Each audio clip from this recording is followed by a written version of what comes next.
Et what's up, what's going on, Team Pierre Junior? Toujours un plaisir renouvelé de nous retrouver dans cet autre podcast Actumusique. Nous sommes le 24 mai de l'an de grâce 2025. Si vous nous rejoignez à l'instant, faites bien de nous rejoindre. Merci de nous regarder. Merci de vos critiques nombreuses. Merci de vos commentaires. Nous continuons d'évoluer avec notre modeste matériel futile. La première partie d'Actumusique rendra hommage à une très grande dame de l'art contemporain, Koyoko, qui nous a quittés le 10 mai 2025. La deuxième partie, on reviendra sur la célébration de la Journée mondiale de l'Afrique qui se célèbre chaque 25 mai. La troisième partie, on fera un clin d'œil pour souhaiter un très joyeux anniversaire à l'artiste Mokobe qui défend valablement aussi le continent africain partout où il se trouve. Comme il aime bien signer dans ses posts, il faut sciencer. Et la dernière partie, on rend hommage à deux artistes, l'un photographe, l'autre comédien, qui nous ont quittés en semaine. Voilà. Prenez le siège qui vous convient et on se retrouve juste après le jingle d'intro.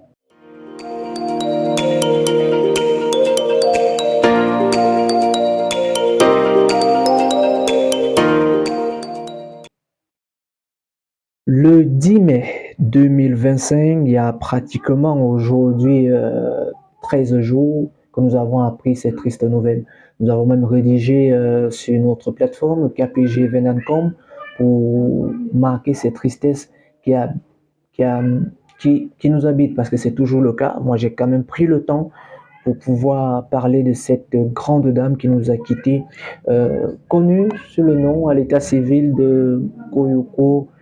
Euh, ça fait un peu mal de parler d'elle au passé parce que c'est une dame qui a beaucoup œuvré pour l'art contemporain au Cameroun. Vous vous souvenez encore, elle dirigeait le plus grand musée d'art contemporain du côté de l'Afrique du Sud, Zaïd Moka, depuis 2019. Et en décembre 2024, on était tous sur le feu des projecteurs. Chacun célébrait, fut-il au sein des rédactions, au sein des Dex Culture, de presse écrite, de télé, de radio, lorsqu'on avait appris qu'elle avait été portée au poste de commissaire de la Biennale d'art contemporain Venise 2026, qui devait se tenir exactement au mois de mai 2026, donc dans pratiquement un an. Vous comprenez pourquoi on est peiné d'apprendre son décès si brusque. Oui, permettez-moi de le dire. Moi, je trouve que le décès de Koyo est assez brusque, décédée à l'âge de 58 ans, puisqu'elle est née le 24 décembre 1967 à Douala, et elle qui avait quitté alors le Cameroun à l'âge de 13 ans pour la Suisse, d'où sa nationalité suisse-camerounaise, mais elle n'a pas perdu ses valeurs, elle a toujours défendu valablement l'Afrique où elle était et surtout l'art contemporain. Euh, Elle était entrée dans ce qu'on peut dire le panthéon de l'art contemporain puisqu'elle devenait ainsi la première femme africaine à diriger une biennale d'art contemporain qui se retrouve être le plus grand événement de tous ceux qui excellent dans ce domaine. Koyo a beaucoup œuvré pour l'art. D'ailleurs, certains, vous avez vu, certains confrères qui sont dans des musées d'exposition, certains confrères qui ont des associations ont rendu hommage. C'est le cas des confrères de nos cultures qui ont fait tout un talk aujourd'hui même. D'autres personnes souffrent encore du décès, de ce départ brusque de cette figure majeure de l'art contemporain qui a contribué énormément à la réussite de beaucoup de prouesses artistiques au sein de ce domaine, mais qui a contribué aussi également à, à amener, l'art contemporain africain où il se trouve actuellement. Donc vous voyez que des hommages fusent un peu de partout. Moi j'ai pris le temps quand même pour pouvoir parler d'elle.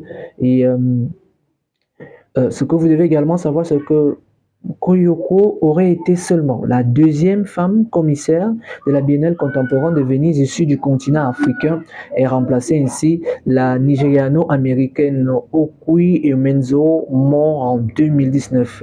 Et le seul à avoir précédé quand il avait dirigé la 56e édition, justement en 2015. Ce que vous devez également savoir, c'est qu'elle était un leader panafricaniste dans, dans son savoir-être et son savoir-faire. Euh, et au moment d'être choisi comme commissaire de la Biennale contemporaine à Venise 2026, on parlait de son rôle en tant que directrice artistique, de créer une exposition qui me semble, proposait tout le sens et la pensée africaine qu'on voulait justement construire, l'image qu'on voulait passer. Euh, Elle a suivi une formation bancaire et commerciale avant de se tourner vers les arts parce que c'est la passion. Elle a été aussi longtemps du côté de Bâle, donc vous verrez que beaucoup de gens la connaissent de ce côté-là. Et je me souviens encore, parce que lorsqu'elle dirigeait Tsaïd Moka du côté de l'Afrique du Sud, elle a été élevée entre Douala, la ville, le Cameroun et aussi Zurich, et a également fondé un centre d'art à Dakar, c'est au Sénégal. Côté distinction, c'est des grands prix suisses d'art en 2020, celle du New York Times qui l'a désigné en 2015 comme étant l'un des plus importants conservateurs d'art d'Afrique. Elle a reçu le grand prix suisse d'art prix Merit Oppenheim en 2020. Et voilà, pour parler d'elle aujourd'hui, c'est une femme puissante qu'on a perdue. Je ne sais pas si le commun des Camerounais se rend compte de qui est-ce qu'on a perdu parce que c'est un peu l'équivalent je ne sais pas s'il faut faire une comparaison avec le monde du sport de la Coupe du Monde. Et depuis le 10 mai, je me suis dit, comment est-ce que je vais rendre hommage à ces dames? J'ai dit, ok, je vais parler sans filtre. J'ai écrit. J'ai des pages, j'ai des notes là, mais vous voyez que je préfère parler avec le cœur. La vie et la mort et la vie. Et c'est une dame qui est partie. Vous allez voir que beaucoup de personnes l'ont rendu hommage. Et je tenais également à le faire une pensée pieuse pour celle-là qui a défendu valablement Sec de là-haut et continue à le faire. Donc j'ai tenu vraiment à rendre hommage à cette grande dame. Et puisse Dieu l'accompagner dans son repos. Et nos pensées affectueuses vont à l'endroit de sa famille nucléaire et la famille artistique. Repose en paix. Thank you so much for all what you did and God bless you. Parce qu'elle a valablement défendu le continent africain là où besoin s'y prêtait. Demain, on va se célébrer la Journée mondiale de l'Afrique. Et comme vous le savez, la Journée mondiale de l'Afrique, c'est le jour de la commémoration annuelle de la fondation de l'Organisation de l'Unité africaine, OUA, aujourd'hui devenue Union africaine depuis 2002, le 25 mai 1963. Elle est célébrée en Afrique et dans le reste du monde. Et quand on parle de reste du monde, on parle également de tous ces artistes-là qui se joignent. Et c'est le lieu pour moi aussi d'avoir une pensée pieuse aussi pour quelqu'un qui nous a quittés, Amobé, qui célébrait cette journée comme il se doit. D'ailleurs, sa chaîne UB News avec Marie-Philomène poursuit d'ailleurs cette célébration-là. Donc à tous les Africains demain marquer une pause pour célébrer le contexte africain. Et sachez que la journée mondiale de l'Afrique continue à être célébrée en Afrique dans le monde. Des thèmes sont mis en avant chaque année et ainsi consacrés au développement de la femme et portent aussi sur la lutte contre la corruption. Ce que vous devez également savoir c'est que c'est le premier congrès des États africains indépendants qui se tenait à Accra le 15 avril 1958. Il a été convoqué par le ministre gabonais, le très célèbre Kwame Nkrumah. Il figure une délégation de l'Égypte à l'époque qui constituait la République d'Arabes Unis, l'Éthiopie, le Ghana, le Libéria, la Libye, le Maroc, le Soudan, la Tunisie, l'Union des populations du Cameroun, l'Union africaine du Sud.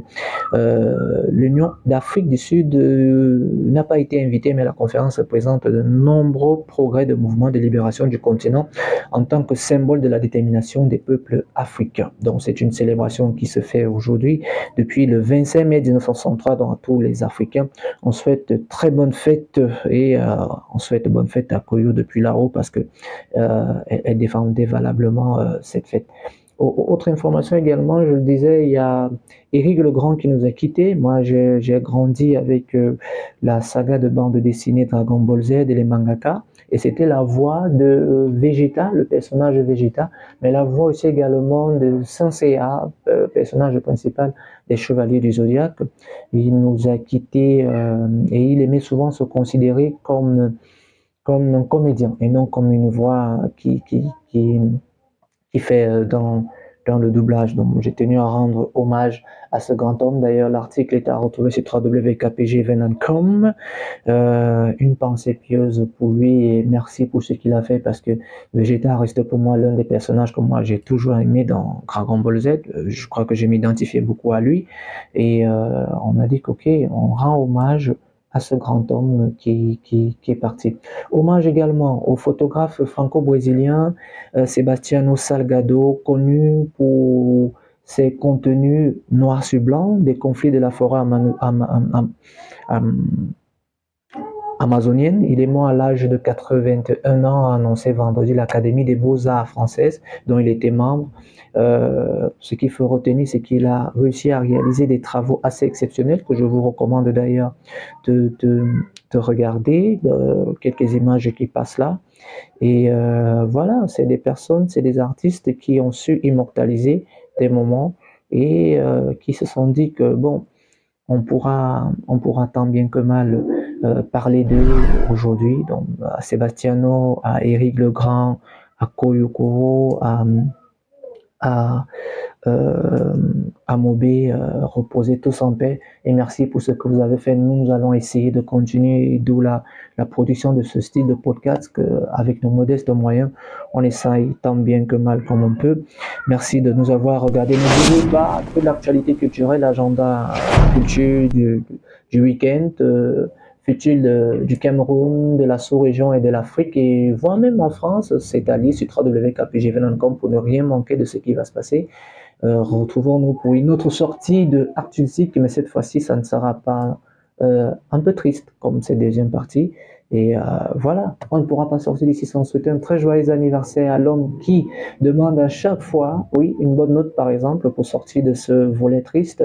Mokobe, qui souffle sur une bougie de plus, qui aime souvent dire aïe. Mokobe a collaboré avec 10 artistes tels que Amadou et Mariam, Amadou qui nous a quittés récemment, on a une pensée pour lui. Il a collaboré avec les Magic System, il a collaboré avec Soprano et il a été au Cameroun pour plusieurs concerts. Donc on a tenu à souhaiter un très joyeux anniversaire à Mokobe qui défend valablement le continent africain partout où besoin s'y prête et cela tombe bien, c'est avec lui que nous allons conclure. La formule, vous la connaissez déjà, abonnez-vous au kiosque et e-kiosque car les journalistes vivent de les écrits. Les prochains posts, ce sera justement quelques images de la soirée, de la cérémonie dédicace du docteur Evelyne Mengakoum qui a dédicacé son dernier ouvrage intitulé Les Chroniques des marques qui sont passées de la version radio à la version papier pour laisser à la prospérité, ce que le journaliste fait aussi, mais aussi également l'actualité sur le lancement officiel du théâtre Ndjangi. Ce sera dans les 2 prochains posts. D'ici à là, prenez soin de vous et comme vous connaissez déjà, le plus important, prenez soin de vous, prenez soin des autres et que Dieu veille. On se dit à très vite. Au revoir, merci et une pensée encore, une fois de plus, aux âmes qui nous ont quittés. Salut.